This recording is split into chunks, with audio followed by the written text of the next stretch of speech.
aligning organizations under Tom, the Osun Mastermind, wrote a letter to the Osun State Government under the FOI bill, and we requested that we should be furnished with the list of the borehole projects that they claim to have done in the 332 wards.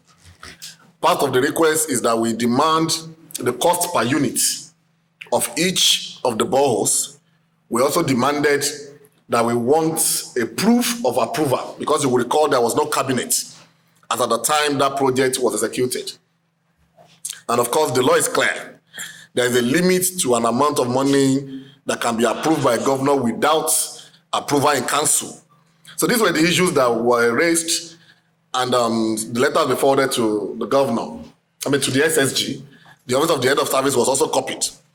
And if you are familiar with the FOI law, they had, in the first instance, the first 7 days to reply. And of course, the law also provides for an extension of another 7 days, making it 14 days. The 14 days period that they have to respond to that letter expired last week, Friday. And for best reasons, we've decided to keep quiet and give them another few days, which hopefully they are most unlikely to be lucky beyond today. By the end of the workings today, we're going to write a reminder letter to the office of the SSG, by extension out of the head of service.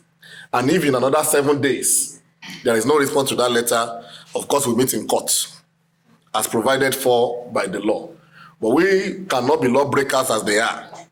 This is not a witch hunt attempt. It's just a call to probity and accountability. And of course, the last time I checked, we had 2 competent lawyers as members of this group, so we don't actually need money to prosecute cases. Professor Edok is not only a professor of language, he's also a lawyer. And somewhere sitting there, we also have Barrister Kayode Mogbojuri, so we are good to go. So that's the state of things. We have allowed governments to get away with so many things as citizens. And at the end of the day, we are the ones that are often crying foul because we don't hold them to accountability.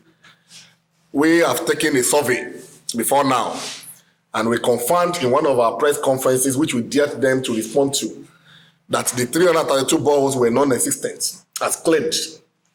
The vehicle we could account for was now up to 300. And even the ones that were claimed to have been concluded were bringing out no water. We cited examples of location here in Osogbo, in a lot of that, some other local governments.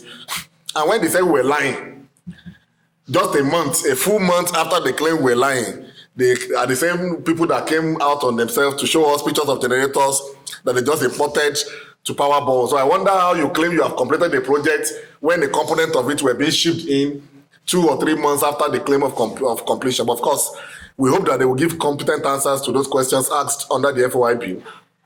And if they don't, the court shall be our meeting place by the grace of God. That's about that.